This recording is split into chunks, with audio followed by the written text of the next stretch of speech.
Welcome to the Lights Out Podcast. This is Chris Lights Out Lytle, and this is our journey to document the history of mixed martial arts. I have brought with me my friend, the MMA detective Mike Davis, and together we will preserve the history and hear some great stories from the world in the era of the no-holds-barred. Thank you and enjoy. Ladies and gentlemen, welcome to the Lights Out Podcast. We have got a pioneer edition of the podcast. We've got a legendary guy from the beginning days of mixed martial arts, Adrian Serrano, joining us.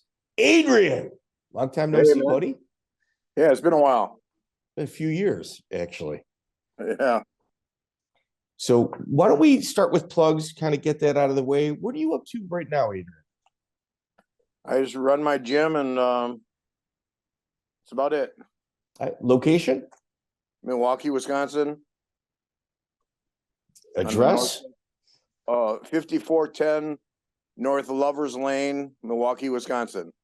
Very fitting name. Very fitting name. That's pretty funny, isn't it? Well, we have an MMA podcast where we kind of like to reminisce about the days of old, and we talk about your beginning days. I mean, you've got about 150 fights. I think about 90 are actually recorded, and we like to take it slow. We like to kind of walk through it. If we get to everything, cool. If not, it's no big deal. Okay? That's cool. All right, let's start with your beginnings. What's your start in mixed martial arts? I started judo when I was 5, and in some ways, I think I still do judo, even though I haven't competed in a judo tournament in like 30 years. No, well, 20 years. I still think I do judo almost every day, whether I put on a gi or not. I started wrestling, however old a 5th grader is, and been doing that stuff ever since. And I'm 60 now. Okay, and you are born and raised in Milwaukee, Wisconsin? Yes. And did you do military time as well? Military service? No, never military service. Okay, and then my notes, I remember you on doing Sambo as well. How old were you when you started that? I didn't start Sambo till I was almost 30. Towards the end of my of the judo career, I started Sambo. Pat Burris and Ron Tripp and Clinton Burke were all buddies of mine from judo, Oklahoma guys, and they said they knew about my wrestling background and the way my style of judo, and they said you should join us in some of the Sambo stuff we've been doing. I didn't know much about it at first, but got involved very fast right away. All right. At the time, did you realize just how powerful Sambo was and like where it is today, like where it would get there? No, I didn't know that much about it at all. And I didn't foresee, I mean, back in those days, I didn't really foresee MMA. I mean, my first Sambo tournament was U.S. Nationals in 91, and then I went to a World Championship later in 91. So it was very fast. I was competing at the highest level, and I knew some of the history of Sambo between that first. I looked up a lot. I learned a lot of history of Sambo between that U.S. Nationals, which was in probably in April or May, and then the World Championships were always in November. So between April and November, I learned a lot of history of Sambo. How where it was from in the Soviet Union, and the sports politics between baseball and Sambo, which is an interesting story that I don't think many people know about. But I didn't really foresee MMA at the time. Well, who really did, other than the Brazilians in 91? So you had mentioned a name, Ron Tripp. Oh yeah. Did you guys ever go compete against each other? No, Ron's a lot bigger than me, so I never competed against Ron Tripp. Ron was a heavyweight, big guy, great judo player, great Sambo player. We traveled to a few countries together, probably 3 or he was at least 3 of the 6 world championships I was at. I can think of 3, maybe 4. And I think one of the World Cups I went to. Did you see his match against Hicks and Gracie? No, that was a year. I think a year before my time. Okay. Yeah, I was always surprised that Hickson never acknowledged that. Yeah. Yeah, I don't know. Yeah. So you competed all over the world in Sambo. Any notable names that you went up against? Not really. Well, yeah, actually, I had a Sambo match. I think in all those years, I only lost to like the first 1 or 2 years, I lost to a couple other Americans. I remember losing a match to Sean Watson, who was a good judo player who was actually at the time, I can't remember where he was originally from, but at the time he was training in Oklahoma City with Burris and Tripp. He was a good judo player, but somewhere like in my 3rd or 4th Sambo nationals, and by that time I had been competing at a world level, and for the most part I wasn't losing to any Americans after the first couple of years. But Ray Brinzer, the great wrestler, is at the end of his college career. He wrestled for I know he finished for Iowa and started with Oklahoma State. He has the distinction, I think he still has the distinction of being like one athlete coached by John Smith and Gable. And he showed up at Sambo Nationals in San Diego, and he was a weight class above me. But like I said, by that time I didn't have much trouble with Americans at Sambo. So I asked if he'd have a match with me. I'll bump up I was at 180 and a half pounds, which is 82 kilos. And he was in the next weight class, which was 198 pounds.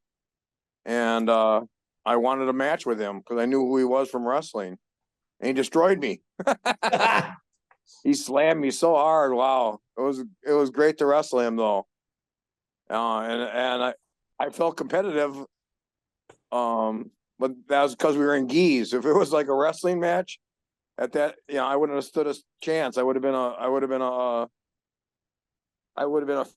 high school freshman wrestling for his first time against a kid, a high school junior that had been wrestling since 2nd grade or something like that. Yeah, it'd been ugly. If we had been in singlets under folk style rules, I'm sure that's how I would have felt wrestling him. But in Sambo, I was competitive for a while, and then he slammed me, and it was great to wrestle him. He's probably the biggest name that most people would know, because most of the good competitors I lost to at the international level, that was kind of the end of their days of competition, or at least Sambo was the end. It wasn't until more recently that some of the Sambo athletes have come out of international Sambo and gone to MMA. I kind of missed that. Well, you also got a peek at just how adaptable Sambo was in combat sports when Igor Zinoviev beat Mario Sperry. Oh, yeah. I mean, he wasn't dominant in extreme fighting, but it was competitive. Like, it was competitive, and he was able to hang on and avoid submissions. It kind of gave the world a peek just what Sambo was. Do you remember if that was the extreme fighting championship that was in Iowa? It was the first one. Oh, no. The first one was in Iowa. The Contenders was in Sioux Falls. Oh, dude, you know what? There was because that first organization called Extreme Fighting, right? Yeah, well, John Perretti was the matchmaker, and right. John comes on our show quite a bit. I think their second or third one was in Iowa. Maybe the fourth one. The third one was in. Maybe it was fourth. It was debut of Carlos Newton. Debut of Carlos Newton was in Canada. It was at Extreme Fighting 2. No, I got hit. I used to get hit in the head for a living, so. I thought I might have saw that match, but I don't think so. Extreme Fighting 1 was in Wilmington, North Carolina. I think number 3 may have been in Iowa. 2, 3. I'll tell you right now. Nope, 3 was in Tulsa, Oklahoma. I bet you were at that one. Maybe that was the one I was at. Yeah. John Perretti, brilliant matchmaker. Your record online is 56-29-4. How many fights do you think are not listed? I have 124 fights, so I'm not going to try doing the math here, but there's quite a few missing. Okay. What is the record online? 56-29-4. Okay. So it's 99. You're about missing really? 25. Yeah, you're missing 25 fights. Yeah. Yeah. It was the early days. I mean, there were a lot of small shows. I actually think a lot of fights here in my hometown where I fought, I was like the one, and we used to call it a freestyle fight, and it was basically like pancrase rules, the original pancrase from Japan, where it was open hands, because I was fighting for pancrase at the time, and Rufus approached me, and we started doing, we called them free fights on his kickboxing shows, and we used the pancrase rules because that was in the days where there was like opposition to no holds barred fighting or cage fighting, and so because of that and the fact that I was fighting for pancrase and wanted to fight for pancrase for a while, we decided to go with basically their rules of the open hand strikes, and a lot of those fights aren't listed on my record. Those are right here in my own hometown. Okay. Well, the first one on record I have is August 1st, 1996, Reality Combat Fighting, and it's Roger Mendoza. Is that in fact your first fight? No, I had one in the Ukraine. Prior to this? Yeah, I had one in the Ukraine in May. It was I had gone to Russia. Was this Buddy Albin? Was this Buddy Albin's organization? I don't even know. The reason I barely know much about it was I actually went to the World Cup of Sambo in Kostovo, Russia in May of '96, and at the time I was fairly well known in the Russian circles as an American Sambo fighter, and I was very popular with just being a nice guy, trying to learn Russian and talk to them and be friends with them.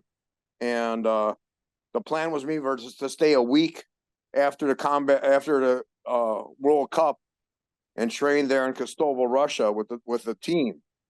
And about 2 days in, one of the coaches came to me and said, and with the translator said, "We hear you're thinking of doing this."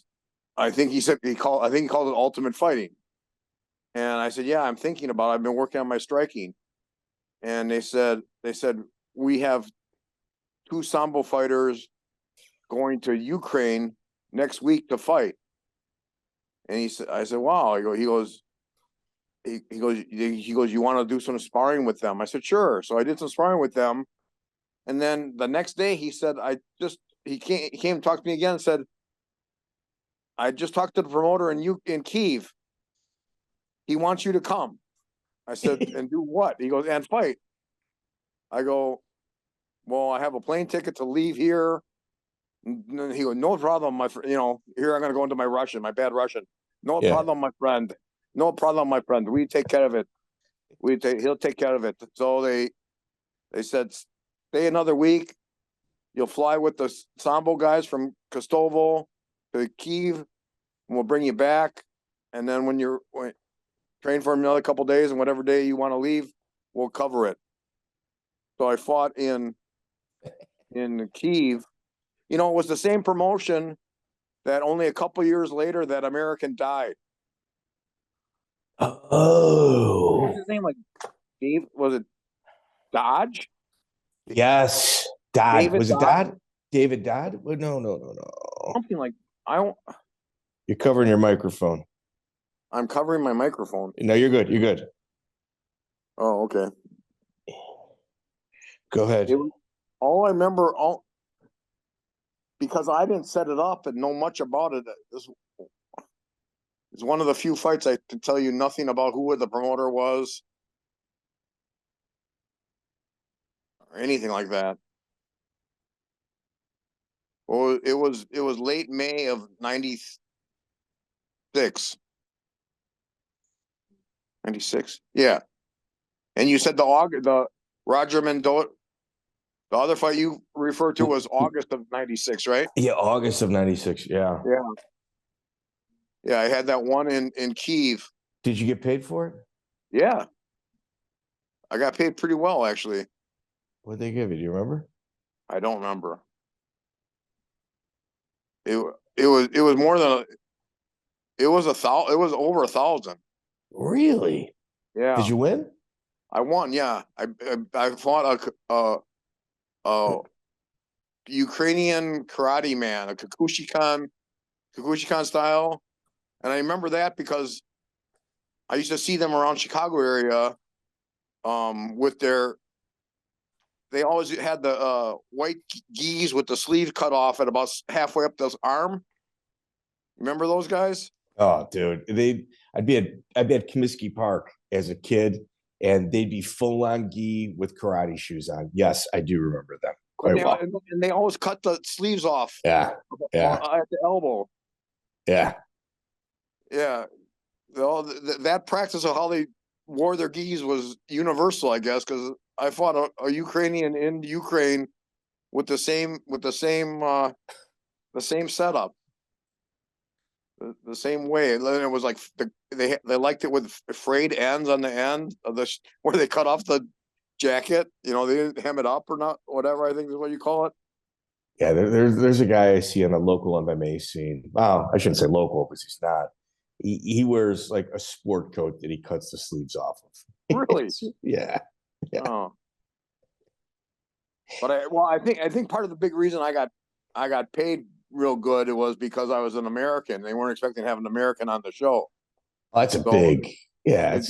They were able. Well, a couple of years later, I don't know how long it took me to realize it, but I realized it a little later. Like, wow, that's why I got paid pretty good, and it was later on the card is because they, like 6 days before the show, they realized they could have an American fighter on the show without flying all the way over from the States. They only had to fly me over from Russia, and they had an American on the show who was already coming with some Russian, who could come with some Russians they already had on the show, and they probably were expecting me to lose. So, yeah.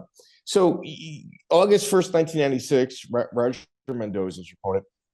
This is the very beginnings of mixed martial arts here in the Midwest. Who are your training partners? Who were my trainers? I did some striking. I did some striking at a boxing gym. I was doing judo and wrestling. I was still doing competitive judo, so I had judo sparring partners. At the time, Marquette University wrestling team still existed. So I started wrestling a lot with them, and then I worked on my kickboxing at the Kosciuszko Center here in Milwaukee with a couple trainers, Eric Palmer and Carl Love. Carl Love I just saw a couple months ago. He's still around. I really had no structure. Our comments can be pretty brutal and like ball busting on YouTube. You got 89 fights on record. Dude, it's been haunting me ever since I said 99. Oh. You got 89. All right, you're short 35. Listen, dude, I know that's going to be the venom is going to be pointed at me. I got to correct it in real time. Otherwise, I'm going to be in trouble. Sorry about that. Okay.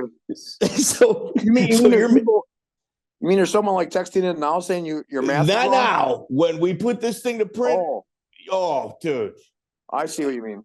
Oh, yes. You're fine. The Okay. guest is always fine. It's me that has the issue. You're good. You're good. It reminds me of two guys doing the morning show on the rock station I listen to here in Milwaukee. They say they joke with each other, never try and do math on the air. No. They all try and say, don't mine try is and don't do on the math, air. period. Mine is Yeah. don't do math, period. Never on the air. Yeah. So you're just kind of bouncing. You're just a one-man army at this point, because that's kind of early on, yes. And then what happened was I started working out with a couple friends that were black belts in karate, and the owner of the dojo at the time, he had like 4 dojos, and he remember my first fight was 96, but I remember the first UFC was like November of 93, right? November 93. That's correct. November of 93. And it was getting popular in martial arts circles. And when he realized that he had this, well, actually, it was before I fought, but he realized before I fought that he had this guy with a lot of experience in judo and wrestling and sambo, working on his striking with a couple of his black belt karate guys. He talked me into working for him. So what I was doing for a while was it was like 4 nights a week. I was at each night I was at a different one of his karate dojos, teaching grappling to karate kids, well, and adults.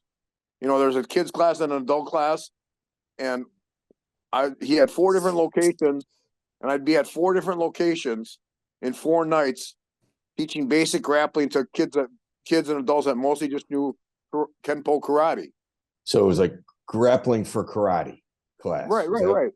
And that was going pretty good. And I was able to pluck out some adults as sparring partners, knowing that at least I was getting, when I sparred those people, they at least started out being better strikers than me.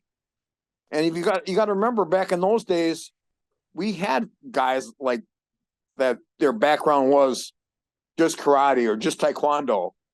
So it wasn't that different than some matches I had early on. And then eventually the karate instructor wanted to close down one of the gyms, but he shared with a judo school that I actually knew the owner of the judo school since I was a kid. And I just started my own gym in his place, sharing the place with the judo school. And then I started to develop my own. It took a while, but I developed my own sparring partners because they're all students of mine. You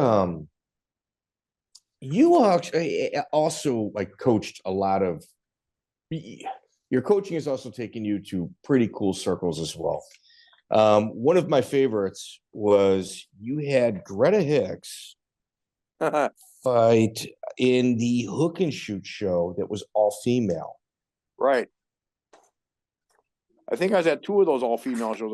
I think the first one was Kelly Cobold versus Greta Hicks. Kelly Cobold was 11-0-1, and Greta Hicks was trained by that of yourself, and you always had a lot of confidence in her. Yes. She's very good. You also, Rob Smith, you were also in his corner when he fought Rampage Jackson. Oh yeah. He threw him a couple times, but still lost the fight. He got kind of pummeled, but he had a couple of really big throws on. I think he had like 2 big throws on Jackson. Some argued that Rob Smith got robbed in that fight. Yeah, we heard that too, and I can't remember if I exactly thought it then, but I probably did. I know I didn't put up a fuss because I always had the opinion that if you let it go to the judges, it's your fault. Yeah, especially if it's not your hometown. Right. Well, it was neither their hometown. The fight was in Michigan, but I think Jackson had already had a little bit of a history with the organization. It was in like middle. It was a casino in the middle of Michigan.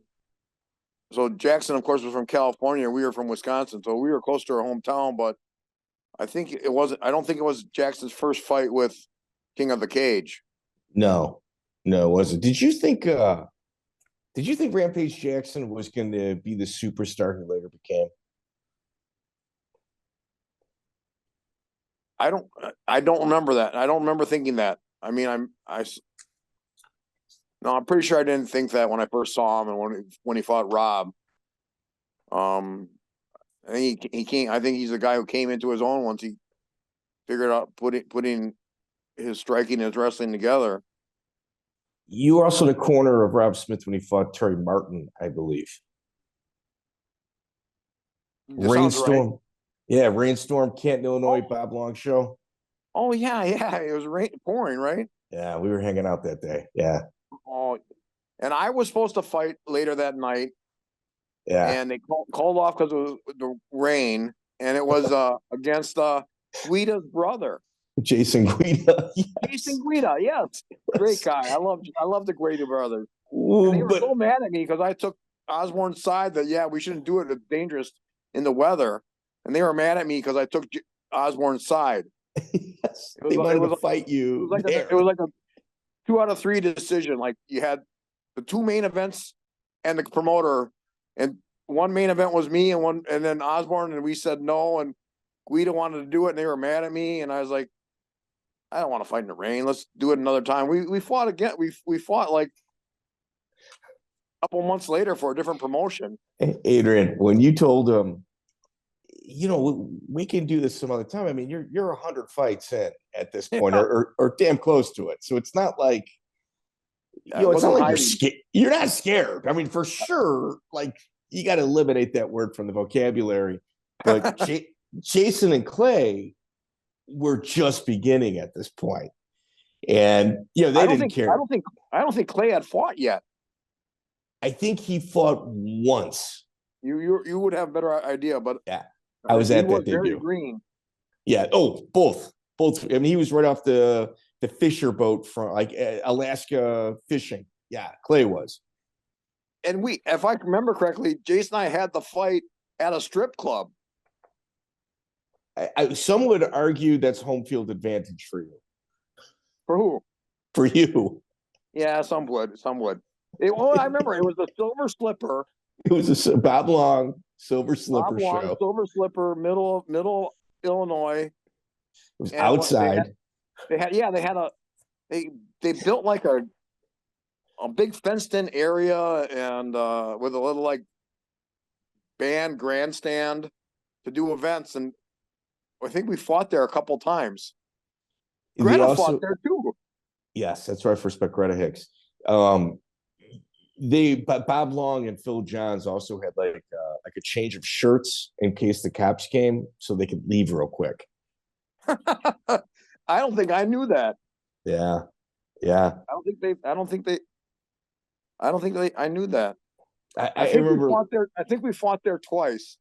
Yes, and I remember because Jason didn't want to, like, he couldn't believe that he lost a fight, and I remember like you just kind of outpointed him, outpositioned, outpoint. You were just very methodical in the way you fought him, to where was kind of on emotion, and you were just like, "Hey, man, I kind of told you this was going to happen," like. Yeah, I remember. You remember when they used to have the newspaper magazine Full Contact Fighter? Of course. And Joe Gold listens to this podcast.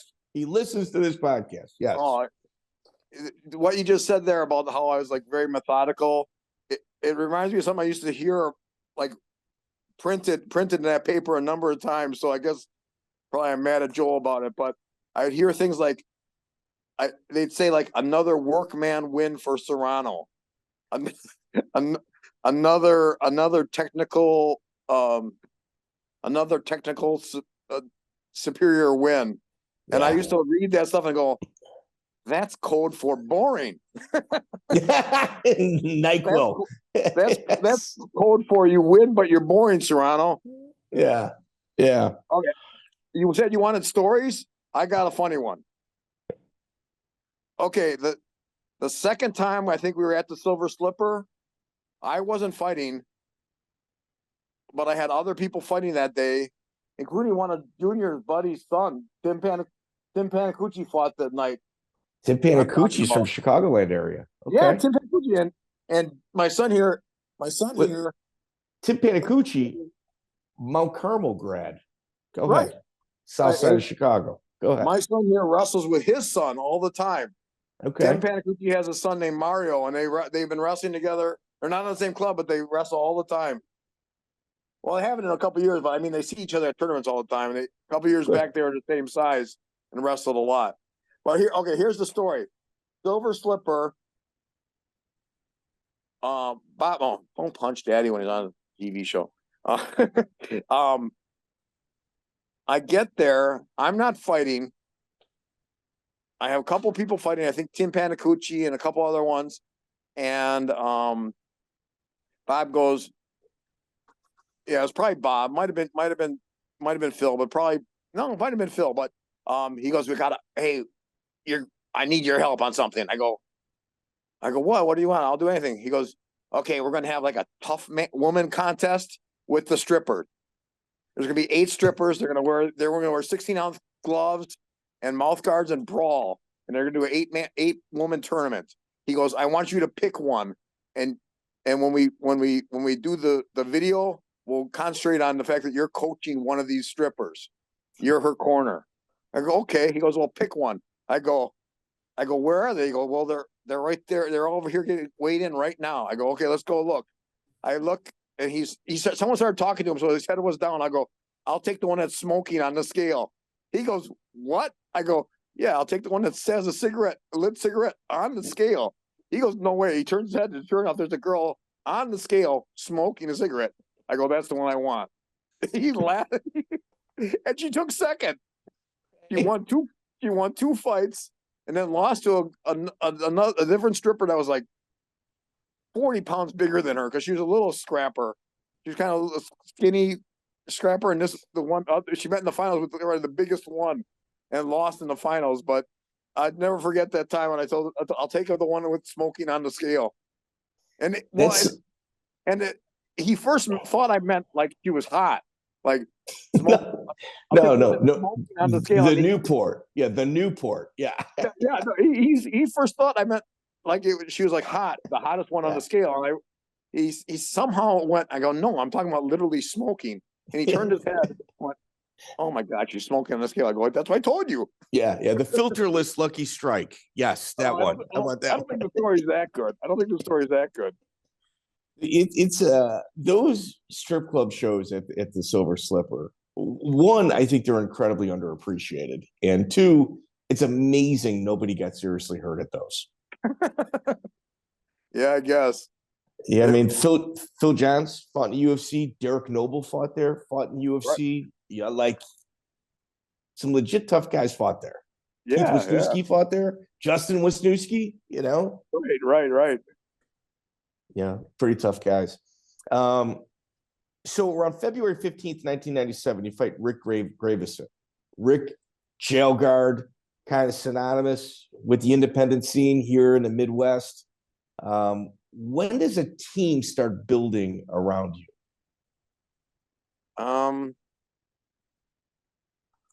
It was probably about 99. Oh, it took 2 more years. 98, 99. Yeah, 98. By 98. Well, you hooked in with Monty Cox. It's Extreme Challenge 3. Right. I fought like 7 or 8 times for Extreme Challenge. And a couple other shows of Monty's. How do you find Monty? This is pre-internet, really pre-internet. So how does that game of phone tag work? I do not know. I mean, he later on became my manager. Yeah. But the initial call for Extreme Challenge 3. Oh, he got my name and phone number from somebody that was involved in that Atlanta show in August of 96. Okay. Someone that was involved in that show gave him my number. All right. With that August of 96, the reality combat fighting, were those the same guys that did Mars? No, I don't think so. There might have been people that were connected, but it wasn't the main guy. Adjacent. Okay. What about Obaki? Did you meet Obaki there? Tim Catalfo. I remember the names, but I don't know if I knew him well, or I honestly don't know if I ever talked to him, but I remember the names and I remember them being around. Yeah, it's pretty wild. May 10th, 1997, you enter your first tournament. Any trepidation going into a 4-man tournament? No. I was fine with 4-man and 8-man tournaments. Well, the August of 96 was supposed to be an 8-man tournament. I only had 2 wins because my opponent in the semifinals was hurt. So my first time in my second, third, and fourth fight should have been the same night. Okay. So I was fine with 8-man tournaments right away. Okay. You know, you got international experience as well. And I mean, that's super important, whether it's Sambo, jiu-jitsu, or, you know, obviously MMA. Yeah. A lot of Sambo internationally. I was fine with fighting internationally anytime. And then MMA, went to Japan a bunch. Yeah. So Robert Cochran, you beat Robert Cochran. Dennis Reed. Dennis is a guy that kind of flies under a lot of people's radars. He's actually got some pretty big wins. You beat Dennis one of them. Good. Dennis was good. I remember talking to Monty after I lost to him, and he said, Dennis is a strange bird. I'll get him a fight, and he knows it's somebody tough, and he'll train hard and be dedicated for 2 or 3 weeks, and it's all he needs, and he puts on a good show. Win or lose, he puts on a good show and looks good. Then he'll have other fights where he's never heard of the guy, so he assumes he's not very good, and he just be partying and drinking all week, and he'll have some bad outings because sometimes you didn't take him that seriously, and other times he trained hard. I happen to be somebody that Monty told me he trained hard for, and he beat me. Yeah. So it happens. When I try to describe the locker room at this point, it's like a bunch of Sean Strickland types. Obviously they don't have that high skill set, but the demeanor and bravado, very similar. Like it was very easy to find those guys in an MMA locker room at this point. Would you agree with that? Oh, yes. Yeah, it was easy to find those guys. It was almost half of them were. Yeah, at this point, were you paying to fight for money? No, I got paid right away. I know some guys paid to enter into a tournament. It was considered pro and they paid to enter in. I've seen that at this point. Yeah, this is like when I started hanging out at MMA events. Like my addiction started in about 97. I don't think I was ever asked to pay to get in. I got paid right away. I was paid all my fights. You were also tied in with the promoter as well. Right. That helped. But I fought for so many promotions, I wasn't always tied in with them. On your June 25th, 1997, in the Extreme Challenge card, you got 2 fights that night. I don't think it's a tournament, though. One, future UFC veteran, Meskwaki Indian tribe member, Tyrone Roberts, and Joe Leggett. Was this They were a day apart. And was a 4-man tournament. Okay. He had a double show. He had a Friday night and a Saturday night show. And I think that was one of a couple times I did this for Monty, where he'd have a double show, a Friday and a Saturday night, or a Saturday night and a Sunday afternoon. And then he'd have a 4-man tournament, and he'd have the semifinal, the first round on Friday night, and then the 2 winners would square off, and the 2 losers hopefully were healthy and square off on Saturday. So I fought Joe Leggett. Joe Leggett on Friday, and I fought Tyrone on, not Tyrone. Yeah, Tyrone. It's Tyrone Roberts. Yeah. Right, Tyrone. Not Andre. Andre is too big for me. Tyrone on Saturday. But there were a couple times I did 4-man tournaments like that. And those were harder than the 4-man tournaments that were the same night. Because you would get sore. A 4-man tournament that's spread out over 2 days, tougher than a 4-man tournament on the same night. Yeah, I think I'd rather get it over with. Right. Well, your body, if you fight and then you get to go to bed and your body tightens up, it's harder to get ready for the second fight when it's 24 hours after the last fight. Not as hard as when it's like 2 hours after your last fight. Yeah, and getting up for it again 2 days in a row. Yeah. Not always easy as well. Right. Well, for me, it was more just the physical than getting up for it, because like we already were joking about, I was always very workmanlike, methodical. Yeah. You were very methodical though. Like you didn't take a lot of damage, and you frustrated your opponent.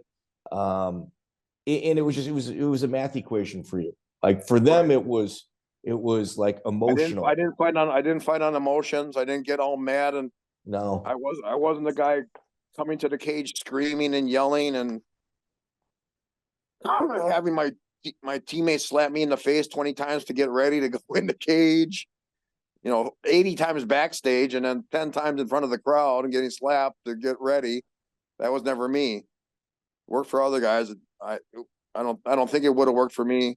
I don't think I needed it. There was also guys like I'd wander backstage. They would set up chairs just to kick them. Like he kicked them down. You were just, you had your hat on, your hoodie, your zip up hoodie. You were cool. You'll warm up a little bit. All right, let's just go. Let's go. It was very unarming, very disarming. Yeah, I think that was part of who I am. Yeah, part of the game. Brett Alizawi, you saw him a couple times, but then you roll into another Wisconsin legend, Dave Strasser, October 4th, 1997. Dave Strasser, I think at this time was dabbling with Pat Miletich and his crew. He had spent a lot of time. He spent a couple years down there before coming home to Kenosha and opening up his own school. The first time is one of my draws on my record. Yes, where like a time limit draw, not a judge's draw. It was like it was like a lot of these were like a 10-minute round and then a 5-minute round, and if the match ended without someone getting a submission or a knockout, the match was a draw. I think all 4 of my draws were like that. That was a way for the promoter to get around paying a win bonus. Right. It really was. Yeah, I guess. Strasser, absolute legend as well with the Wisconsin Jiu-Jitsu and MMA community.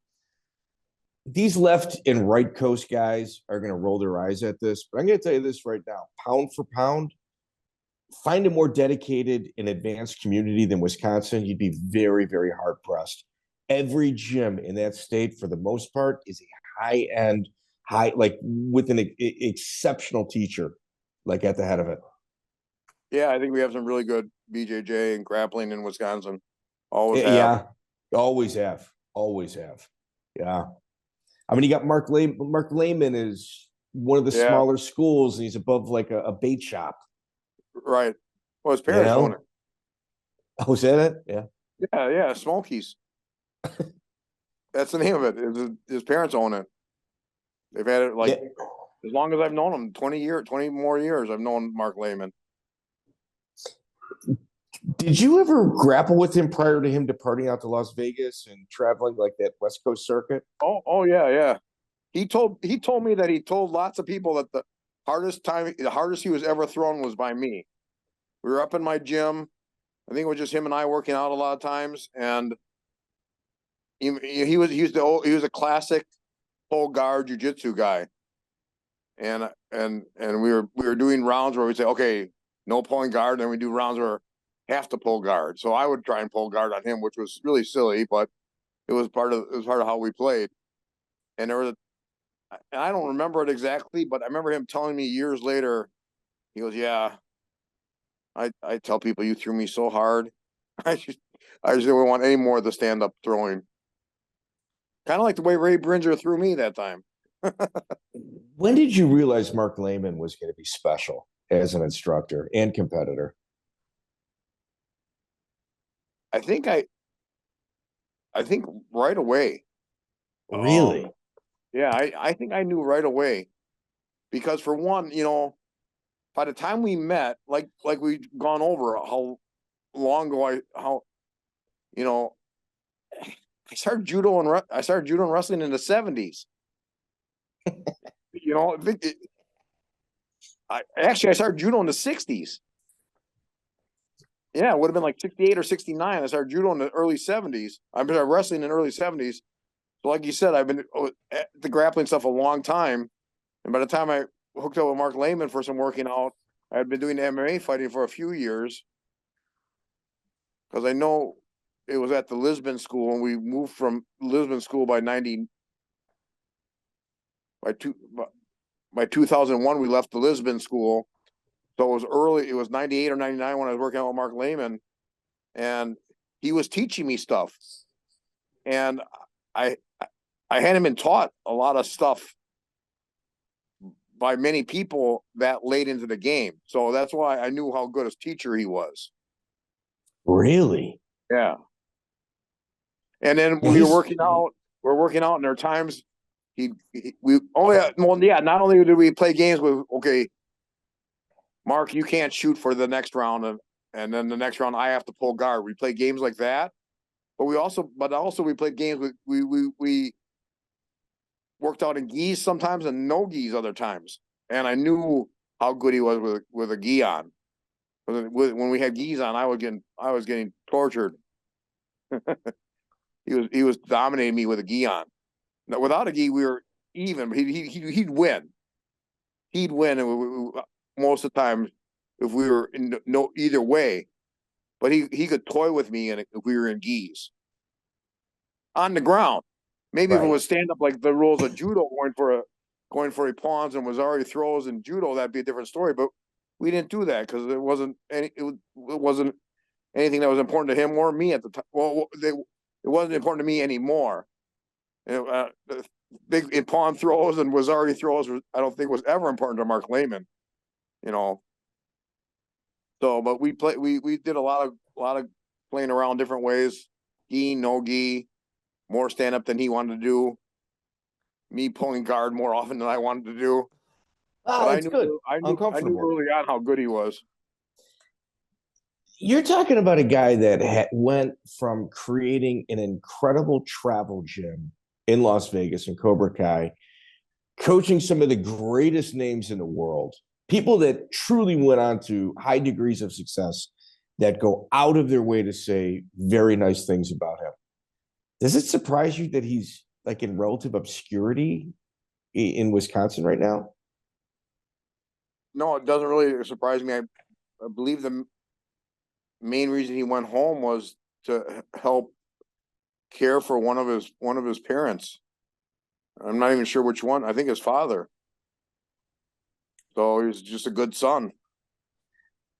I can't believe it. It's still not a travel gym. Like I mean, if I'm a jiu-jitsu player, You're right. I'm in the Midwest. I'm stopping by Marc Laimon's. I mean, he's a proven fantastic instructor. Right. There's a bunch of you obviously, Henry Matamoros that departed. I know Jake Klipp and Zach Otto, buddies of yours. Right. They got a fantastic gym. Red Schaefer and then Neutral Ground, which is just jiu-jitsu. I mean, they have some people fight out of it, but it's not really a fight gym. It's a BJJ gym. John, I'm drawing a blank right now. John, if you watch this, I'm sorry. Any of John's students, I'm sorry. No, and after Dave Strasser, you guys fought a second time, January 16th, 1998, with with judges where you won a split decision on that second time. Yes. Yeah, Strasser. one of my favorite people back then in regards to just like being around him, his humor, his comedy, and Yeah, shocking that he was sober. Shocking that he was sober during Oh all yeah, that. he is funny. He is funny. Yeah, especially during rules meetings. You also got invited to the first ADCC ever in 1998. Tell us about how the invite process. I don't. Did you apply online? No, no, I don't do anything online. Okay. I had my son help me turn on the Zoom. I don't remember how I got there. Do you remember your roommate? Fabiano Iha. You were roommates with Fabiano Iha? We Yeah. just had him on. He couldn't remember who his roommate was. Oh, we solved it. Okay. Yeah. What was your recollection from competing there? I thought it was interesting. It was a part of one of the few parts of the world I hadn't been to, so that was pretty cool to be. I didn't like the rules. It was the first one, and I think the first one favored BJJ more than in the future. In the future, I think they evened it up a little bit more, but the first one really favored BJJ. I drew a tough draw. I had a tough draw. I had Rodrigo Gracie in the first round. And I had just watched, 15, 20 minutes earlier, I had watched Frank Tripp have a great match with Renzo Gracie, but I just saw the way the scores were. And I knew I just had to go out there and just try and throw him hard and try and choke him out with either a throw or hard pressure after a head throw. And I threw him very hard. And there's another time. It sounds like I say this all the time, but Renzo was a couple days afterwards. We were at a social event with all the fighters, and I was talking with Renzo and Rodrigo, and Renzo's laughing and going, "You threw him so hard. You threw him so hard." So I did throw him at the start of the match, and it took him only about. So I was on basically a Keisakatami side headlock on the ground after a head throw. And he took him about 15, 20 seconds to squirm him out of there and get my back and choke me out. It wasn't a great match, but I wasn't looking for a great match. I was looking for a win. And I thought my best chance was just try and throw him hard and try and get that suffocation type choke I used to do on people from a side headlock on the ground. But and I did throw him hard. Renzo told me, but he snaked out of there he snuck out the back and choked me out. So it wasn't a great match for me, but I had watched Trigg have a really good match with Renzo, and the way the points were scored and the rules were, it didn't seem like it made a difference to try and win on points against a Brazilian jiu-jitsu stud at the time. Yeah, one of the best. Yeah. So the rules favored their style, which is, we got into it, and you had what their rule set was. You had to deal with it. Did you ever get any mat time with Fabiano Iha when you were there? We worked out just like the first day we were there. We had some workout time, and it wasn't much because I remember I wasn't feeling good from the travel, so it wasn't much. Okay. Yeah, that guy's arm bars. Like he's just somebody that's just got it dialed in. Like he's one of the best ever at that move. Yeah. Just so people can kind of understand, you're talking about travel schedule. March 20th, 1998, was that the first ever ADCC? April 4th, 1998, gladiator cage fighting. You fight Dave Menne. Oh yeah. Oh, Gladiator. That's the name that Rufus used to use. Gladiator cage fighting. Yeah. Well, it says cage fighting. It's a gladiator cage fighting. I don't know if wasn't. it was it It wasn't combat fighting? What? Maybe it was combat fighting. Well, it was the one what the time we called free fight or free fighting on a Rufus kickboxing show. For a lot of years, we'd have one or two free fights with on a Thai kickboxing show. Very typically, there'd be me and Henry Matamoros fighting two guys from a similar area or even the same gym to save money for travel. So we'd fight teammates. Dave Menne, in my opinion, he should be a first ballot Hall of Famer for the UFC Hall of Fame. Dave Menne is awesome. Yeah, those people that were kind of outraged that Jens Pulver didn't get in, obviously he finally crossed that finish line. That same group of people should be just as angry about Dave Menne not being in there. Oh yeah, yeah, he's a legend. Yeah, you had his number though. I had some good matches with him. Okay, here's another kind of story, but not really a story, just the way I look at that. I look at it like, I beat Dave Menne, and I look at it like, if I put it in like NCAA Division I wrestling terms. I was like a Michigan senior when I beat Dave Menne when he was a freshman at Iowa. Take it. Take that. I beat him. And then the next 3 years, he was a national champion. I was never, no, see, this is my analogy. I beat him as a senior, and I was a senior at Michigan, or let's say Wisconsin. I was a senior at Wisconsin. And I beat him when he was a freshman at Iowa. And we were both All-Americans, but neither one of us were in the national championships. When I was a senior and he's a freshman, the next 3 years, he was a national champion. See, I would. That's who I fought. See, I would rephrase it to where he was this much less than when he was UFC champion. He was just almost there. I mean, you got to put yourself over. I'll put myself over? You got to put yourself over a little bit better than that. That's my opinion. I'm not. Yeah. I don't know. Well, you won with the decision, but at this point, all right, you're fighting for Duke Roufus, but Duke Roufus was not a fan of mixed martial arts, not in the beginning. Not really, no. At all. I know. I was there. I was with him. He was a fan of how many tickets I sold. I sold a lot of tickets when I fought for him.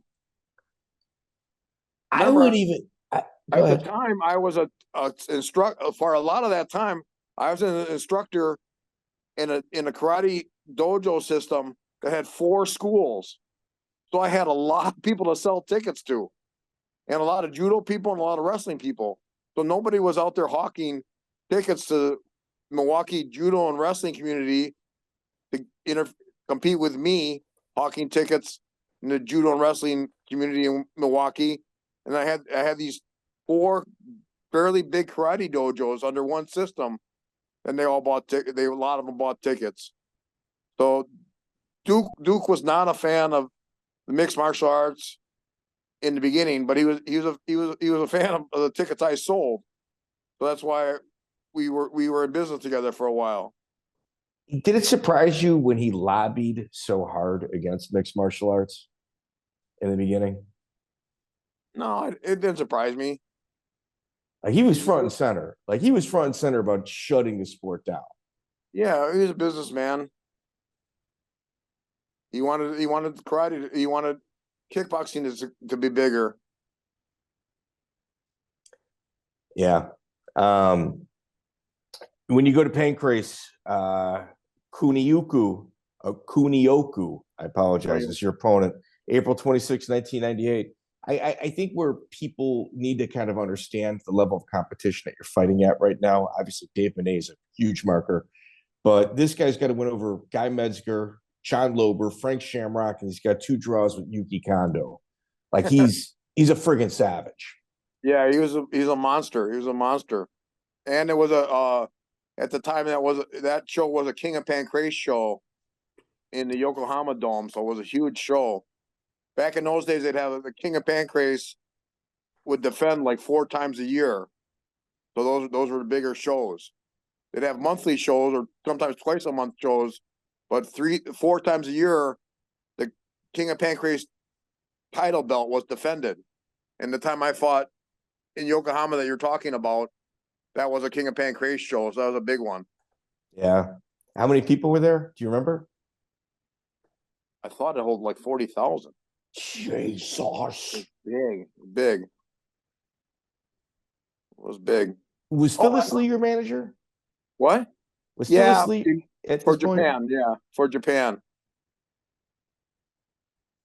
Huh. Yeah, she had the connections in Japan, so. You were going to mention something. I cut you off. I apologize. That show at Yokohama, I can't remember the date. You said 98 something. August 26th. You can obviously see I actually had dark black goatee at the time, not this gray stuff, but they opened up the upstairs before the lower level, and when people were filling into the upper level, the fighters were warming up in the ring and on around the area on the first floor, and I was jogging after spending a little bit of time shadowboxing in the ring, but I was jogging around the outside of the main floor, and I'm keep jogging past this one corner, and they're going Bas, and I'm looking around going, oh, Bas Rutten's here. I'm looking around going, I don't see him. They see Bas, and I realize they think I'm Bas. And after about 3 laps, I'm like, no Bas. And they're like, oh, and they left. I mean, they went back up to their seats.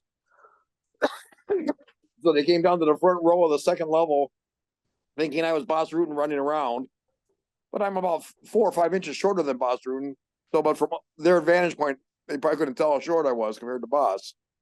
But the dark hair, goatee, shaved head, they thought I was Bas for a couple laps, and I was looking for him because I wanted to meet him. It would have been the first time.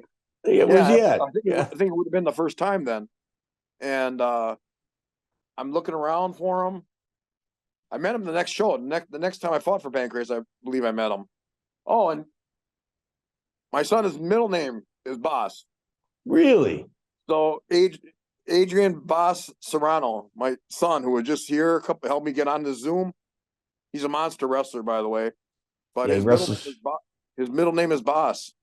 Yeah, Jake Klipp, one of the owners of Pura Vida. I know they're teammates with his son. Oh, right. Yeah, they work out juniors on 2 wrestling teams, and the Ringers team is more like an all-star team. They're on that team together. That's good. Yeah, Kunioku is underappreciated, at least here in the United States. There he's a legend, but here people don't know who he is. Yeah. When you returned to Japan on June 2nd, 1998, you fought Minowa, another legend. Right. Was that the first time or the second time? The second time. Yeah, second time you fought Minowa. That's when the second time is when it went to MMA. If you find results of that, we're wearing gloves, and the second time we're open-handed palm strikes the first time. Was Jason DeLucia at any of those events as well? Refresh my memory of who he is and what. So Jason DeLucia, 98% of his career was in Japan, and he was an early Lions Den guy, right? You got it. We've got his only interview in the last 20 years. Yes, I think he was at one show I was at. Remember Gary Myers? Yeah. Gary called him a spy. He was a spy against the Americans and would run back and tell everything to the Japanese. Did you experience that as well? No, I didn't. He was treated differently than the rest of us, though. He was more tied in with the management of Pancrase. He might as well have lived there. What? He might as well have lived there. Yeah, he was there a lot. You know what? He didn't stay there. Like, he would go home, even if he was fighting 2 weeks in between. He'd go home and go back. Go home and go back. Oh, he did? Yeah. It's crazy. Yeah. A lot of travel. Yes. Phyllis Lee. Yeah. Would you give us your experiences with her? I love Phyllis.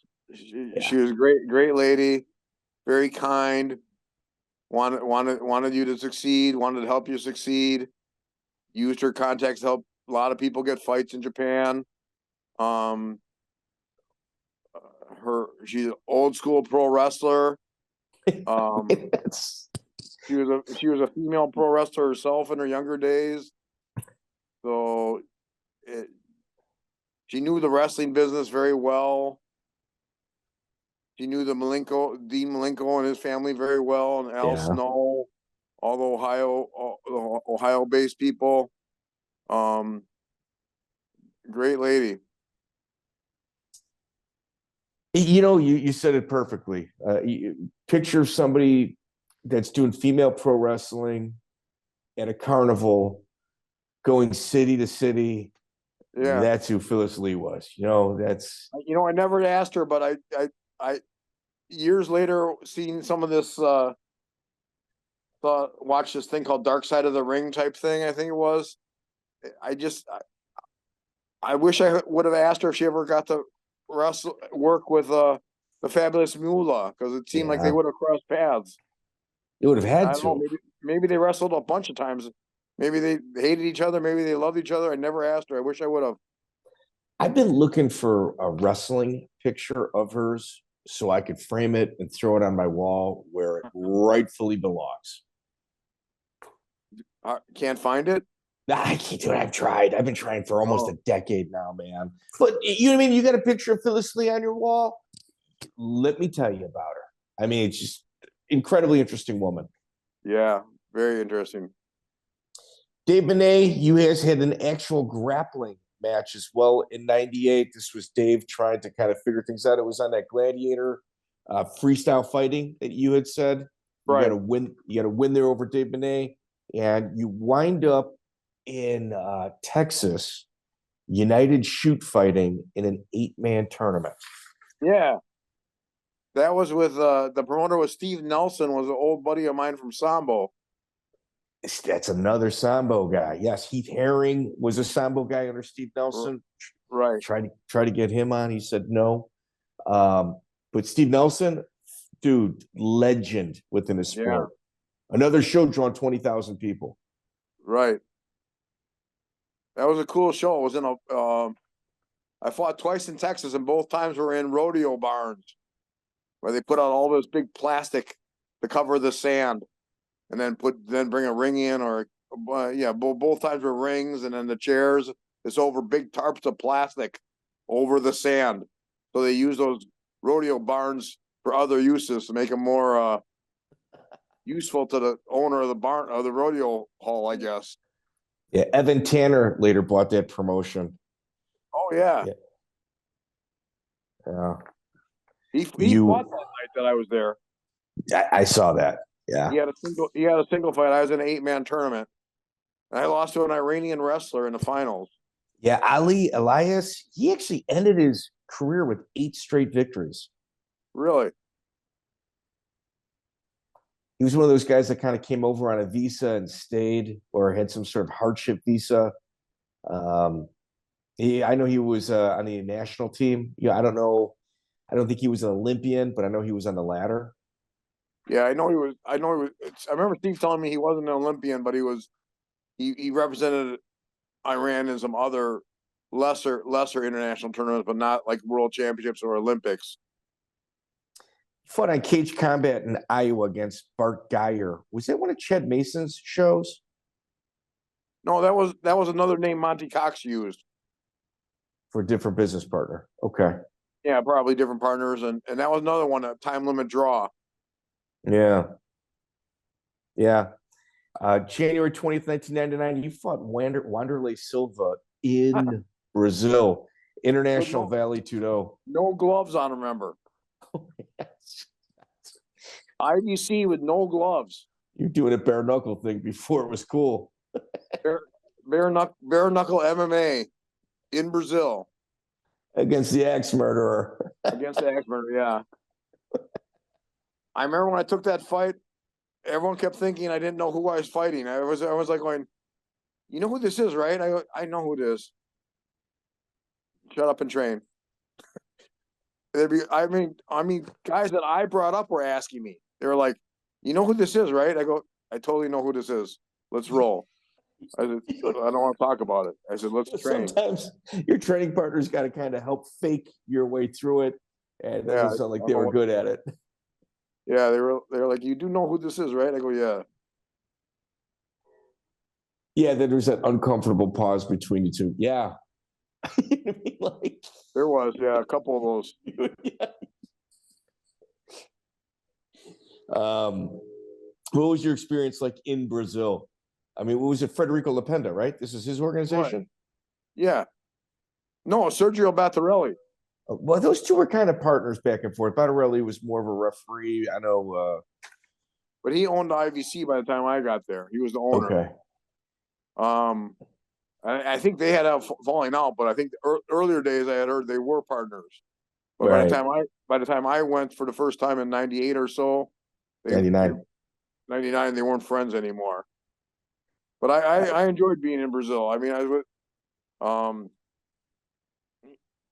you know, I was fighting MMA, and I got a chance to go fight in the birthplace of MMA. You know, against some big names, and I was also, most times I traveled with some well-known American. I mean, Marc Laimon was on one or two of the times I went to.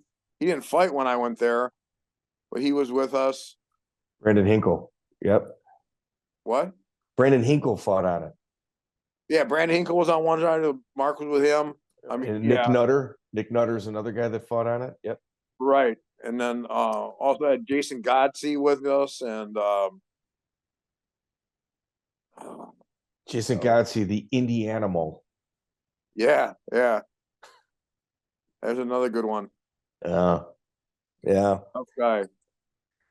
You fought Jermaine Andre on Brian Madden's old show, Submission Fighting Championship, January 31st, 1999. Right.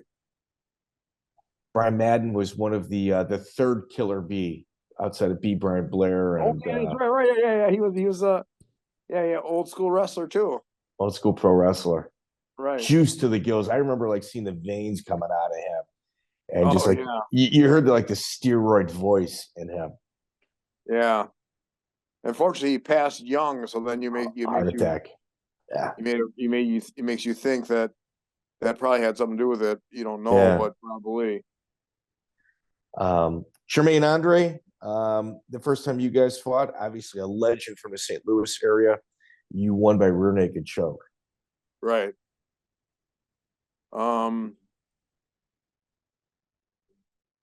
I don't remember much about the fight. I remember he had a lot of fans there. I was definitely the heel. If we're going to talk about wrestling, pro wrestling, I was the heel of that one. He had a lot of fans there. They were very disappointed. I think my cornermen were scared.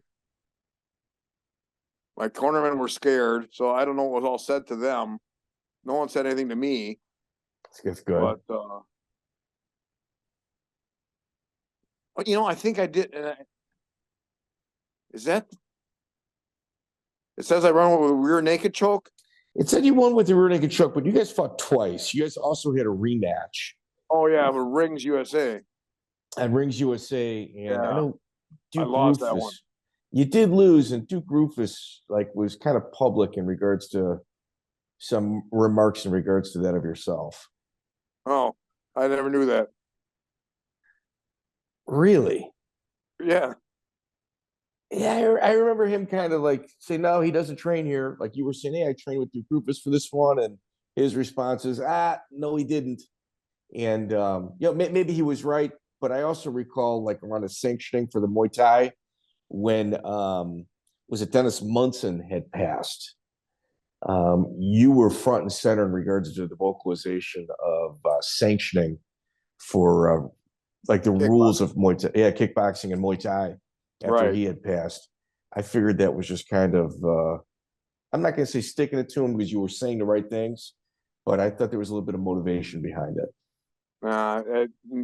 No thought at all about Rufus on that. I just thought it was the right thing to do. I'd say the one thing that was shocking, and this has nothing to do with Duke, although that death did take place on his show with the unfortunate death. The investigation done by the state found in a different unregulated match the November prior that a novice fighter with a mental disability was promised $50 and a medal to fight a very experienced kickboxer. So, like, when shit like that is happening, like, somebody's got to step in. Right. I mean, at some point, common sense, like, you already had a death, with an experienced promotion. And now you've got all these inexperienced promotions doing stuff like that. Like, at some point, you just got to say, hey, man, that's enough. That's enough. Well, the experienced kickboxer that fought him was the promoter. That's yeah. Are you familiar with the situation? You didn't know that part? Well, let's continue. Go ahead. Tell us more. He was the promoter, and he saw that guy coming and thought, "Oh, that's my opponent." Do you remember who the promoter was? No, I don't remember Kevin? his name. Jesse something. Jesse. Yeah, it was Jesse. I don't know, man. These names, like, I'm pretty good. I'm pretty good with this stuff, but I know he was kind of ran out of the sport after this. Well, yeah, I mean, he saw that guy and thought, "Well, that's who I want to fight this." And then I wasn't at the show, but I'm told he paraded around like he won a world championship after he won. Yeah, he would fight his own students on the events and give himself belts afterward. Yes. Yeah, I heard that too. Yeah. August 21st, 1999, Extreme Challenge 27. Dude, you run into Toby Imada. Oh, yeah. Toby.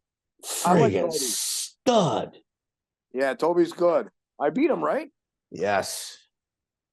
I submitted him, too. Corner stoppage, I got. Oh, corner stoppage. Well, hey, listen, my records come from online. I was definitely not there for this. It was one of the few shows I had missed. But Toby Imada, it says corner stoppage. You may have submitted him. Corner could have thrown in the towel when he was in a deep submission. I think that was it.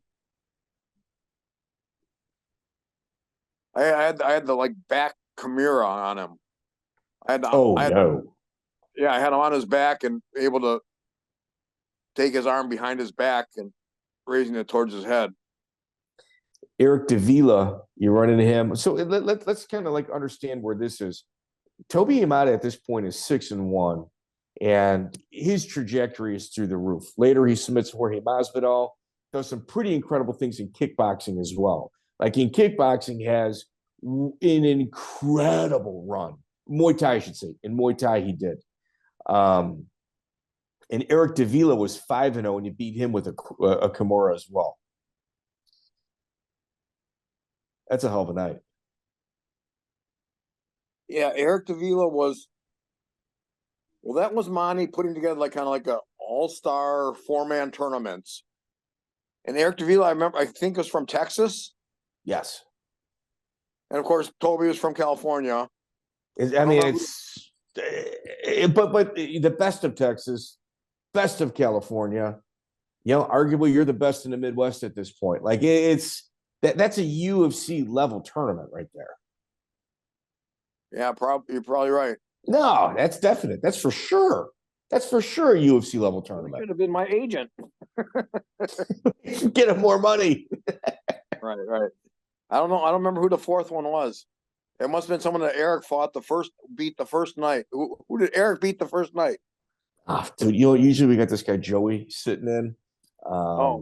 Josh, if you can get on your computer and start looking some of this stuff up, dude, and pipe in, it would really help this interview out. We got a guy that kind of helps me out with information as well. He's listening in. Toby, I think I fought Toby the first night. I fought Eric the second night. So Eric beat someone the first night also. Again, that's a 4-man tournament over 2 nights. I don't know. Was that one day? These records are so spotty, like it's. No, that was a 1-day event. That was a 1-day event. We had that was at the ballpark in Davenport. That was at the like a AA or AAA baseball team's field in along the river in Davenport. From you have 2 more fights, and then from there you fight a senior in high school, I want to say, or maybe just out of high school. October 2nd, 1999. I think it's just out of high school. Future UFC veteran Keith Wisniewski. Yeah. I don't know. I thought he was out of high school. I don't know. I had seen him around a while. He was young. Well, his first fight was a junior in high school against Shonie Carter. So you may have seen him for a few years, but he was probably just out of high school. Yeah, probably. Yeah, that was another one. That was in Wichita, Texas, I think. Wichita Falls, Texas. You fight Minowa and Pancrase after that, 1999, 3 fights. You fight for Total Combat, Jim Theobald, who is Jim Theobald ended his career at 18-3, and the fire department made him retire. He won. He got a win over Homer Moore. He 100% was UFC ready when you fought him. Oh, yeah. Big heavyweight. Yeah. I was giving up a lot of size on him. Yeah, you lost the decision to him. Brian Gassaway, you fought him as well. Rest in peace, Brian Gassaway. You beat him in a decision in Extreme Challenge. That was like a unification match. That was like the welterweight champ versus the middleweight champ. Yeah. For the middleweight title, I think. A few months later, you make it to the UFC. Let's talk about how you got the call. I think it was long overdue. People were pretty shocked that you're still on the independent scene when you're UFC ready. And people thought I was UFC ready before? I do, for sure. I mean, dude, you beat Imada and Davila. You're UFC ready at that point, for sure. Oh. For sure.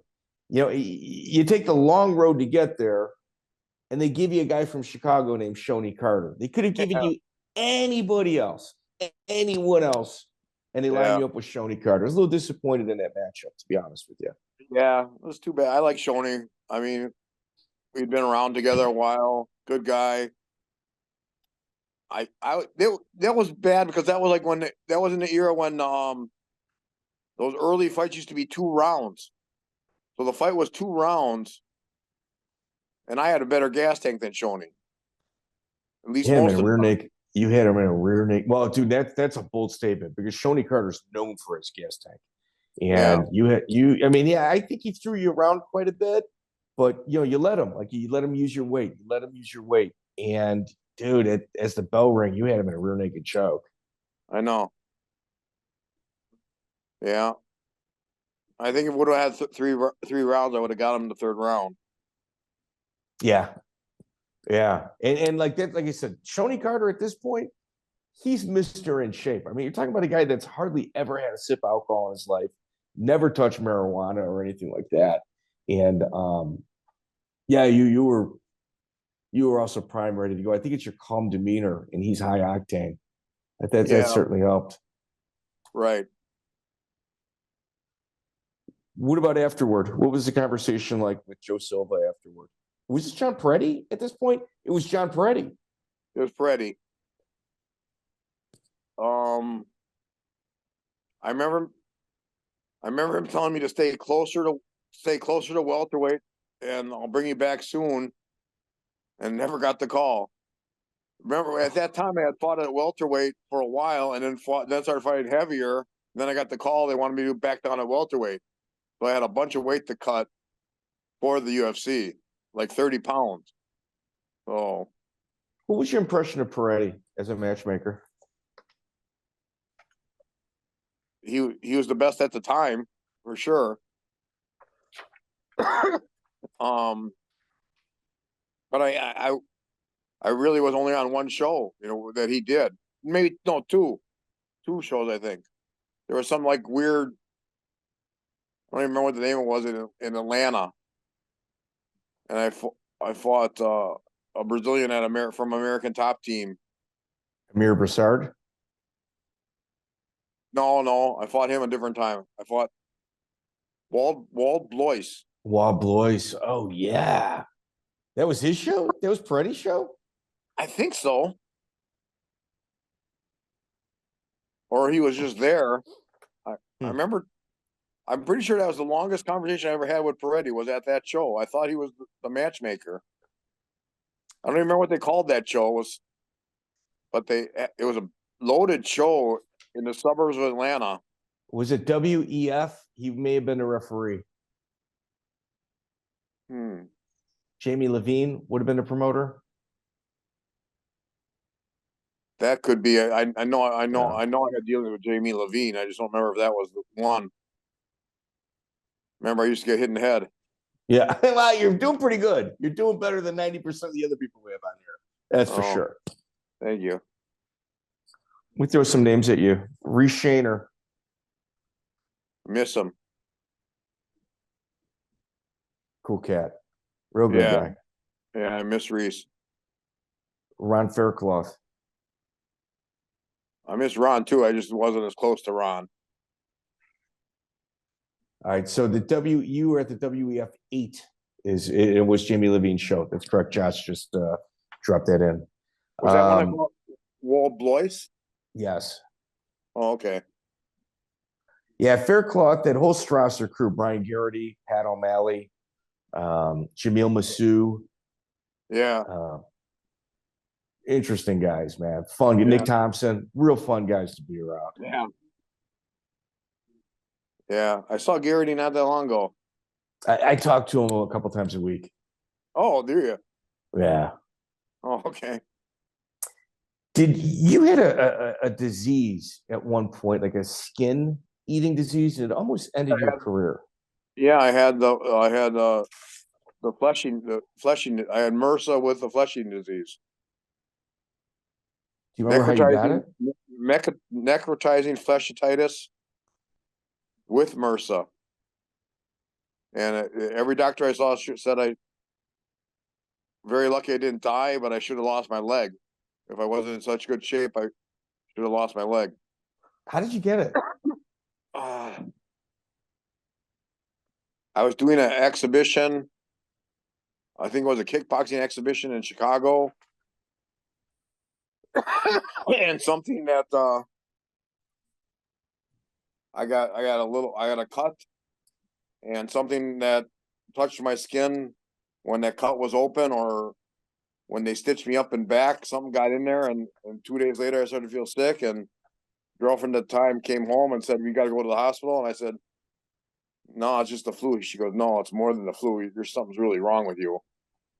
And that girlfriend saved my life, because at the time, if I would have waited another hour, and started to react the way I did in the hospital, there's no way I would have made it. I almost didn't make it in the hospital. No way. Yeah. My pulse hit 180 with a blood pressure of 50/32.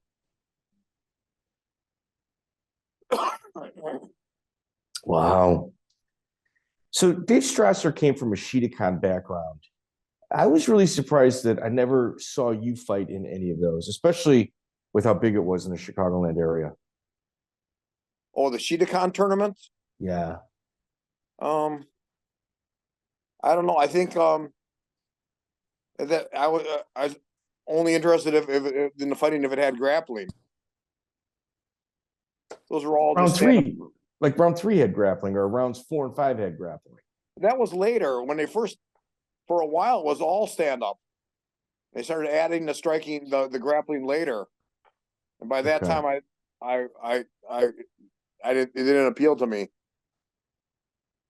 They were on ESPN. They had a TV deal before the UFC. They were backed by the Chicago Board of Trade. A couple big players out there. Yeah, I really think, like, in terms of like combat sports ball drops, Shidokan might be one of the biggest. They had everything. They had an actual ESPN TV deal. They didn't buy it. Like, they were paid for their content. That's how plugged they were. Yeah, they were. Yeah, they had a lot of money. They had a lot of money. Um, I remember one time seeing you and you had gotten stabbed and you had said you broke a TV over a guy's head. Oh yeah, that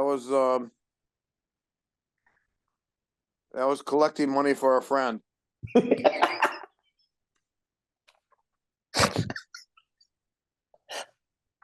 Yeah, Good friend. A good friend.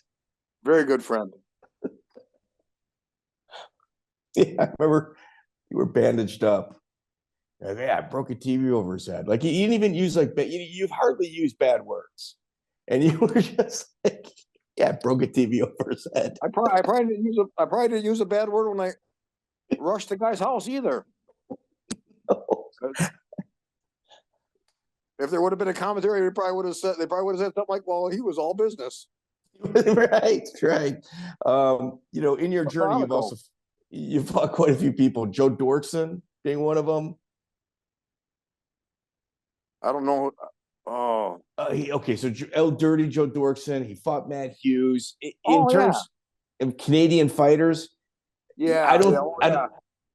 there's probably not anybody that's got more fights from Canada than Joe Dorkson. I'm gonna have to track him down. I remember him. Now I know. Very good. Very good. Yeah, Mauricio Zingano.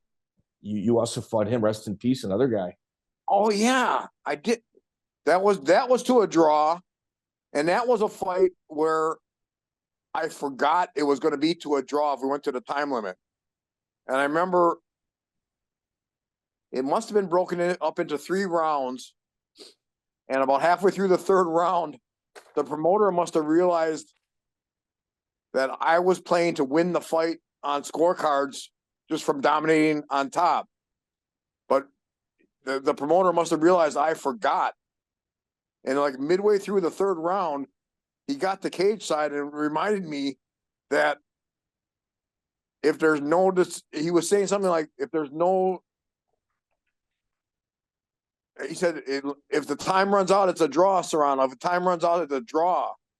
So then I had to try and pick up the pace and win the fight. And I ran out of time. And he was right. I forgot that it was going to be a time limit draw. Zingano is one of that first line of Pedro Sauer black belts.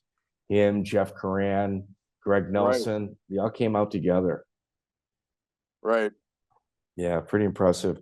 You got to win over Brian Ebersol as well. Yeah. You remember who that was for? Dude, he's got 100 wins. Adrian, I look at your career; it's so immense to where, we could be here for 10 hours. Like and rightfully so, respectfully so. But I'm just like, let me just get him up to his UFC. I'll do it before the UFC. And then I started looking at some of the other guys you fought. You got to win over Sam Morgan, Cedric Marks. Do you remember Cedric Marks, the Spider-Man? Yeah. Serial killer in prison. Right. Yeah, that's right. He literally a serial killer, right? Literally. Like 5 or 6 murders. Well, they got him on 2. And I remember speaking to one of the detectives on the case, and this years ago, and he was like, yeah, there was 5 or 6 more, but it's like, do we spend the time and prosecute him? He's already in jail for life. It is what it is. They're like, you know what? We put him away. He's not coming out. Yeah. Well, even with MMA traveling all over the country, they say it could have been going on at that point as well. I never heard that. Wow. Yeah. He was from Texas, right? Texas, but he bounced all over. He lived everywhere. Who did I fight him for? Josh. Oh. Let me pull up your record. Hold up. Another guy that you fought, Tony Frickland, another standout guy. Oh yeah. Tough guy. Very tough guy. Big time. And Douglas Dedge was the first American ever died. Douglas Dedge, yes. Oh, okay. Dustin Denny's, you fought clean. You fought Forrest Pence, Amir Broussard. You also fought the Nebraska commissioner, Brian Dunn. He's the Nebraska commissioner? Yes, I just saw him last weekend. Yeah, I fought Brian. Cool cat, man. Real good guy. Whisper Goodman, one of your former students. You also fought him. Green Bay he wasn't my Packer. student.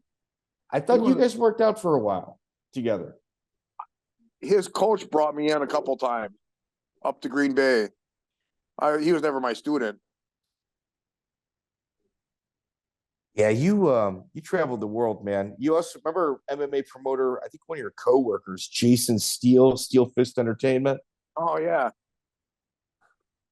I know Jason. I know Jason.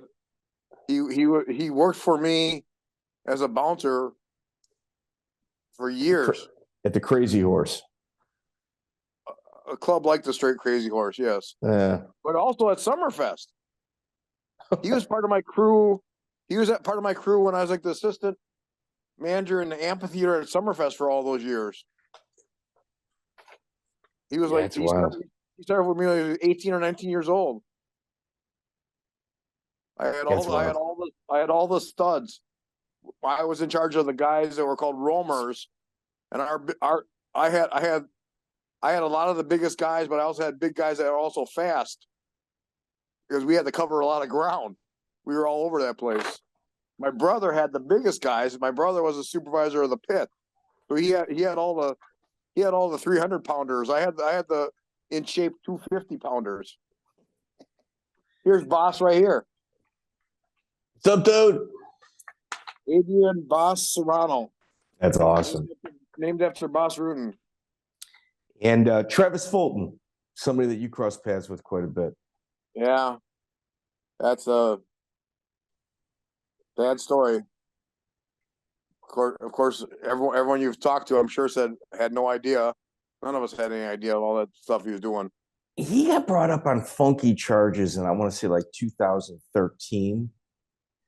And it was like he beat it, but it was pretty outrageous. And that was kind of I don't think I knew about that. I don't think I knew about something that was up and he beat. I don't think I knew that. It was the first time it kind of came to light what he was up to. Yeah, we drew some characters. This is the way I look at it.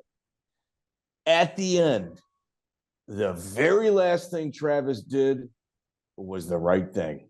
He did the right thing. Yeah. I hate to say it like that. I mean, I know everybody, like I worked in law enforcement. Some of the worst human beings in the world, they got a mom out there that's not my baby, but hey, he did the right thing at the end. It is what it is. Henry Matamoros. Oh, I love Henry. Henry taught for me in my school for a long time. Great fighter. No quit in him at all. No quit ever. Probably could have been one of the best MMA fighters. Definitely out of Wisconsin if he had worked on his striking more. He had a hard head, man. A granite chin. Right. But he didn't work on his striking enough. I mean, his striking was just a brawling style. And then get to the ground, and he was awesome on the ground, of course. But just think how far he could have went if his striking was better. A couple feints, some combinations, down the middle. He would have been amazing. Yeah, I don't think he knew what a feint is. No, he didn't care. Like he bled, breathed jiu-jitsu. That's what he was. That's what was going to have him win his fights. Rich Kostruck. Oh yeah. He taught in my gym for a long time. He'll still come and run a kickboxing class once in a while if I need him and he's available. He's a student. Came out of Rufus School. Great kickboxer. You also fought Eric Snyder's, another guy that's passed. Eric Snyder's passed? Yeah, a few years ago. I didn't know that. 6-7 years ago. Yeah. Brian Fowler, somebody also taught at one of your gyms. Oh yeah, Brian Fowler, yeah. Great kickboxer. Tried to get him to try a little grappling. He didn't like it much. Maybe we got to him a couple years earlier, he would have gave it more of a try, but he was already pretty good kickboxer and trying to teach him something new. And plus, at the time, kickboxing MMA didn't look like it was going to go as far as it did. So when he was trying it, it was like, kickboxing bigger. Why do I want to do this? Yeah. At least at that time, that's what was going on. Jordan Griffin also started with you, future UFC veteran, after you. He started there with you. Yes, he did. Very talented guy. Did you ever compete against Bob Shermer? No. I mean, I know he competed in judo and probably some grappling stuff, but I don't know if I've ever even seen him do any competition. Carlson Gracie Jr. He also had a jiu-jitsu match against Carlson Gracie Jr. Heavily involved with the Shidokan organization. You said judo as well. I figured you guys were in the same circles. No, I don't. I mean, I saw a lot of Bob. I never actually saw. I don't remember ever seeing him compete. Okay. Yeah, in terms of coaching fundamentals, probably one of the best in the Chicagoland area, especially during like the grassroots days of mixed martial arts. So, Adrian Serrano, we're almost 2 hours in, buddy. Wow. No one. I know as long as now, Bas is in the kitchen making food. he was probably waiting for me. And now that I look at this screen, probably people are wondering why there's a picture of there's a Godzilla behind me. I wasn't gonna say anything. Well, I have a 12-year-old, and he was younger. Oh yeah, there's a C3PO too. Oh, there's Bas. Here we go. Adrian, what'd you make to eat? He's eating a sandwich. Absolute pleasure. You're a legend. Like I mean, like if you look at like Primal Milwaukee, you look at all of these other jiu-jitsu gyms, in that Wisconsin area, Pura Vida, our buddy Jake Klipp, all of them owe a debt of gratitude to that of yourself. Like you paved the way for everybody. Like literally, you paved the way for the entire state. It wasn't what I was planning on doing, but I liked fighting. Yeah. You were honored at one of the Pura Vida events, Pure FC events, and they give you an honorary belt, and I thought that was an incredibly classy move on their end. Yeah, I thought so too. I'm gonna talk to Jake. I want to talk to Jake about continuing that and making it like a annually, and I just was the first one. I gotta talk to him. I'm gonna call him tomorrow, and maybe you got a show coming up like July 20th or July 22nd. I'll have a couple guys on. Oh, Adrian, I would almost rather have you receive the belt annually, every year. That would get old fast. You know what I mean? It's just, you might as well. But in all honesty, like somebody from that Wisconsin area, there's like Marc Laimon would be a fantastic person, to give it for. He's, those guys, Red Schaefer, like the guys that really paved the way, like the early cats, Metamoros, the early cats. Right. So just want to call and say thank you, man. You're very appreciated on this side for sure. Like on that pioneer side, you're absolutely one of the guys that paved the way for a lot of people. And this interview is more of a reflection on your career and a way to say thank you. Thank you. And how do I watch this now? Well, you see, that's the issue. See, we have a lot of men that watch our podcast, and they don't share it. So, like, if we were like a murder mystery, and like we were to get into Cedric Marks and the weird shit he did with the women before he murdered them, this thing would be huge. It would be huge. But instead, like, we get legends like yourself. Here, Igor Zinoviev, former Epstein bodyguard. Gerald Strebent, I don't remember him, a little salacious. We had his thing. We're recording on Monday. Derek Minard, who is in the middle of an FBI investigation with the fixed fighting. So we've got phenomenal guests and content.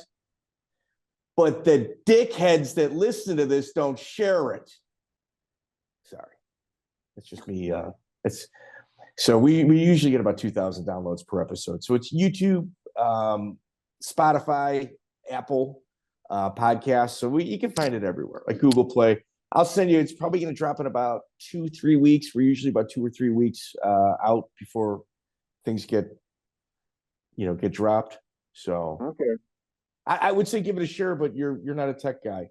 You know what I mean? Like, well, my son could help me. You got to get on the YouTubes and search your name. I've heard of it. So I'll text you a direct link, and maybe your kid, maybe Bas can get your word out there. But I'll tell you what, your story's amazing. It's phenomenal. It should be out there, and that's what we're trying to do. That's what this podcast is all about. Honestly, there are a couple things we talked about that I forgot about until you brought them up today. Any instances? Maybe breaking the TV over the guy's head? Yeah, that I forgot about. Yeah, I'll probably have to explain that one to my wife. Well, I'm going to tell you another little footnote here. Gerald Meerschaert. Yeah, he might be the last guy on the UFC roster that fought under the headbutt rule set. He fought on Dave Strasser's last show right before the commission took over, where he said anything goes, anything. Yeah. And Meerschaert fought on that. And I'll tell you another thing, Joe Goitia, a guy, I think he fought Jim Theobald on his show. I fought for Goitia a couple times. Yeah. He might be the longest reigning promoter in the entire world right now. Wow. He's still promoting shows. Wow. So like he surpassed like Zuffa and Dana White and those guys by years ahead of them. Oh yeah. And he's still doing it. Like there's nobody that's been around as long as him. Like there's a couple guys from California, like Gladiator Challenge, King of the Cage. He's got them by almost half a decade, but Gladiator Challenge, he's got them beat by 2 or 3 years. I can't figure out another promoter that's been in the game longer than him. Matt Hughes' first fight, Joe Goitia's show. Did you ever fight for Tom Latuli? Where was he out of? Chicago. He was like one of the Chicago Challenge guys. Yeah. Yeah, I did. I fought with Tom. Do you have any lasting impressions? I mean, he passed away before 2000, but he was an early old school promoter as well.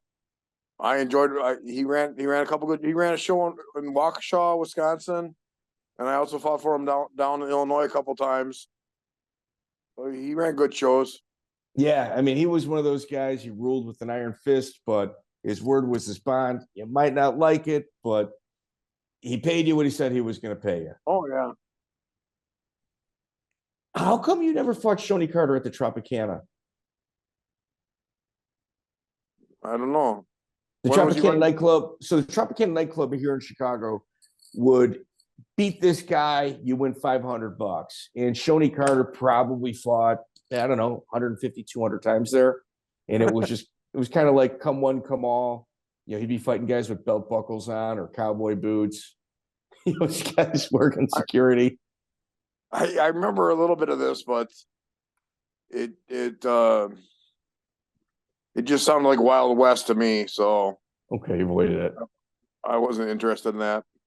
Yeah, that's crazy shit, man. Crazy shit back then, and you can't you try to explain it in modern day terms to these kids, and they can't wrap their head around it. So, the idea of this podcast was, I think this is episode 224.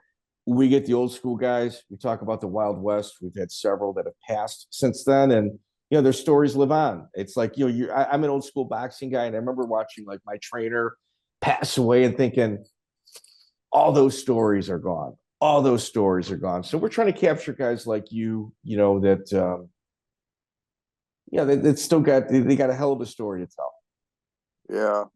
Well, you brought his name up, and something you said just reminded me. I remember at a Pura Vida, I think it was one of their shows, Pura Vida show. Zach Otto. Yeah. We're in the dressing room, and it's getting, in these smaller shows, I call it like the pro time. And what I mean by that is when a show has about a dozen fights on it, that first hour, 2 hours of the show in the dressing room is just packed, just a ton of people. But once it gets down to the last 4 or 5 fights, those locker rooms become cleared out because most of the early fighters they're not pro level yet. So they're having a good time. They fought. They're out there drinking now. They're hanging out with their friends, and the locker rooms become quiet. And it was at one of these times, Dak looked at me and goes, "Serrano, Jake tells me you have over 100 fights." And I kind of laughed and looked at one of my students and went, "Yeah, about a little over 100." He's like, "Holy crap, Serrano! How can you?" And we started talking about the old days when I said, the commissions won't let you fight like that anymore. I said, you have to understand, for me to fight like that, Zach, fighting as a commission. Can you imagine the commissions from different states allowing me to be scheduled monthly for 4 or 5 months in a row? dude, you were fighting 2 or 3 times a month. Yeah, there were times. Well, there was a year with 22 fights. Right. A one year period with 22 fights. But I said, Zach, you can't do it like that anymore because, for one, none of these were under commissions. Nowadays, the commissions could know everything. They wouldn't let you be scheduled in. They wouldn't let you be scheduled in February until your fight in January is over. Then you can be scheduled for February, and you can't be scheduled for March until the February fight's over. But I used to have like 6 months with 8 fights scheduled in 6 months. And including international trips. Sometimes we're international. I mean, I believe when you brought up Jermaine Andre, I think I fought him like 4 or 5 days after coming home from Brazil. Yeah. Yeah. So, I think Jermaine passed his way. I think Jermaine also passed a while ago. Almost positive. Jermaine Andre? I'm almost positive he passed several years ago. Yeah. I didn't know that. Yeah. I didn't know that. And the other one, Eric something? Eric Snyder's. Yeah, old referee. I didn't know about him either. Yeah, he battled with he had some demons. Oh, okay. Yeah, that wasn't a surprise to a lot of people. I can picture his name and picture his face, but tell me a little bit about him. Tell me, he was like a referee, an early referee, buzz cut. Interesting guy. I would say like probably educated in the trailer park, decent human being, but like he had demons, man. I'd be lying if I told you different. You know what? Jermaine Andre is alive and has a kickboxing channel. My fault. I don't know who I'm crossing paths. Yeah, I'm getting my text messages from the guy that's supposed to be checking. Yeah, Jermaine Andre is alive, so I apologize for that. Yeah, definitely. Anybody on this side of the grass is good. Did you ever work with Randy Greenman? I don't think so. I don't remember that name. Reality shoot fighting. Where did he run? He was a coke dealer out of Belleville, Illinois, that had issues with a biker gang. Like, his buddy went to jail, gave him the business. His buddy gets out of jail 6 or 7 years later, says, all right, I want the business back. And he goes, no. You gave it to me at this big. Now it's that big. We need to negotiate here. And, Randy wound up in several places at the same time. He would do, he would have $100,000 fight cards, like in the middle of nowhere. Carol Parisian fought Sean Shirk on his cards. Chris Lato fought Pete Spratt. Like he was paying crazy money for amazing fights in Belleville, Illinois. No, I don't think I ever did. Bellevue is way south Illinois, right? Yeah. That's down. Well, Brian Madden ran down there. After him and Madden kind of like traded territories, like he kept Belleville, Madden kept I can't remember where. O'Fallon or it was something like that. And then when Madden died, essentially Randy Greenman became the man. Yeah. I may have met him, but I don't think I ever fought for him. Great guy. Great. One of my favorite guys I've ever dealt with. One of my favorites for sure. Big Papa Schnocky, another guy that's no longer here. Yeah. Yeah.